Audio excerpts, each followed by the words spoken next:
untuk menebus dosa manusia dengan salib, kenapa nggak pakai cara lain? Kenapa harus lewat salib?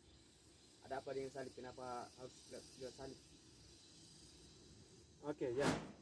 Terima kasih. Jadi eh, pertanyaan tentang mengapa Allah memilih atau dengan cara jalan salib kemudian menebus dosa manusia.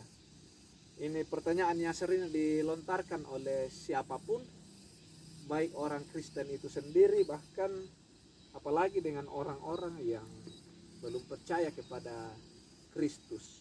Jadi pertanyaan mengapa jalan salib ini memang penting untuk kita renungkan sebagai orang yang percaya kepada Kristus. Nah, sebelum saya menjelaskan itu, coba kita baca 1 Korintus pasal 1 ayat 18, 23 dan 24. Saya akan bacakan untuk mengantar kita mengapa Allah menempuh jalan salib untuk menyelamatkan dosa-dosa kita, bahkan menyelamatkan dunia. 1 Korintus pasal 1 ayat 18 mengatakan demikian, firman Tuhan demikian. Sebab pemberitaan tentang salib memang adalah kebodohan bagi mereka yang akan binasa, tetapi bagi kita yang diselamatkan pemberitaan itu adalah kekuatan Allah. Di ayat 23, tetapi kami memberitakan Kristus yang disalibkan untuk orang-orang Yahudi suatu batu sandungan, dan untuk orang-orang bukan Yahudi suatu kebodohan. Tetapi untuk mereka yang dipanggil, baik orang Yahudi maupun orang bukan Yahudi, Kristus adalah kekuatan Allah dan hikmat Allah. Jadi pertanyaannya sangat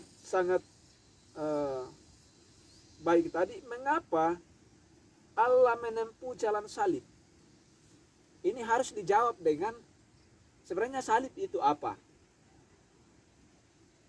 Mengapa salib? Ada apa dengan salib? Saya kira itu harus jelas dulu.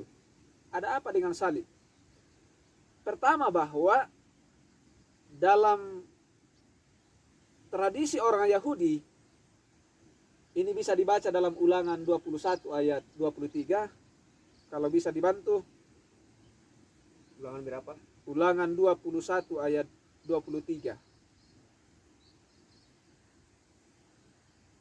Ulangan 21 ayat 23. Firman Tuhan, maka janganlah mayatnya dibiarkan semalam-malam pada tiang itu, tapi haruslah engkau menguburkan dia pada hari itu juga. Sebab seorang yang digantung terkutuk oleh Allah, janganlah engkau menajiskan tanah yang diberikan Tuhan Allahmu kepadamu menjadi milik pusakamu. Jadi pertama, bahwa salib itu adalah tempat untuk menggantung orang yang terkutuk. Ini dalam tradisi Yahudi, dalam kitab Taurat dijelaskan dalam Ulangan 21 ayat 23, sebagaimana saudara sudah baca tadi, bahwa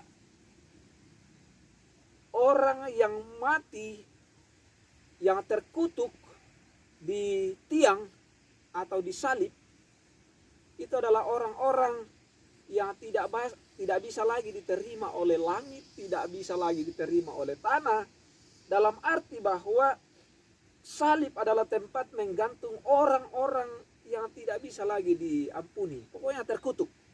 Itu salib. Nah, Rasul Paulus berbicara kepada jemaat di Korintus, di mana jemaat Korintus itu di dalamnya ada orang Yahudi dan non-Yahudi atau orang Yunani, di mana mereka menghidupi tradisi dan pemahaman bahwa salib adalah memang batu sandungan. Salib adalah kebodohan kalau kemudian itu dipakai oleh Allah untuk menyelamatkan manusia. Jadi bagi orang-orang yang memahami tentang apa itu salib, tradisi salib itu, tentunya ini adalah sesuatu yang tidak masuk akal. Kok Allah yang maha kuasa mau disalib?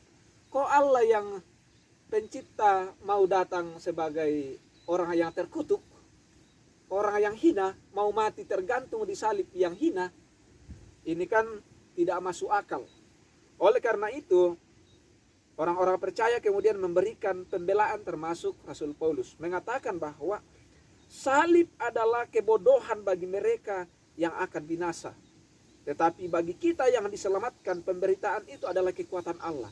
Pertama, saya mau jelaskan di sini bahwa okelah, dunia memandang, orang Yahudi memandang bahwa salib itu adalah kehinaan. Tapi bagi kita yang percaya kepada Kristus, salib itu adalah kekuatan Allah yang menyelamatkan. Itu pertama. Salib adalah kekuatan Allah yang menyelamatkan. Itu yang pertama. Di mana kekuatan Allah di situ, di salib? Bukankah kalau Allah Maha Kuasa, yang sempat kita pikirkan kan biasanya, oh kalau Maha Kuasa itu, ya jangan salib dong. Melakukan hal-hal yang luar biasa. Hai saudara, dosamu sudah diampuni. Itu kan berbicara tentang kekuatan atau kuasa Allah. Tapi kok Paulus berbicara salib adalah kekuatan Allah yang menyelamatkan. Nah, jangan kita berpikir sempit tentang kuasa atau kekuatan Allah. Bukankah Allah berkuasa dan punya kekuatan ketika dia mampu berada di tempat yang tidak diinginkan oleh manusia, yaitu salib. Kan tidak ada orang yang menginginkan salib, mati secara tidak terhormat di salib. Tapi Allah berada di sana. Bukankah itu butuh kekuatan yang luar biasa? Bukankah itu kemudian menjadi kekuatan yang luar biasa ada di sana, mampu tergantung di salib itu. Yang kedua, saudara-saudara, bahwa kematian Yesus di kayu salib adalah hal yang disadari oleh Yesus. Ingat, hal yang disadari oleh Yesus untuk mati di salib.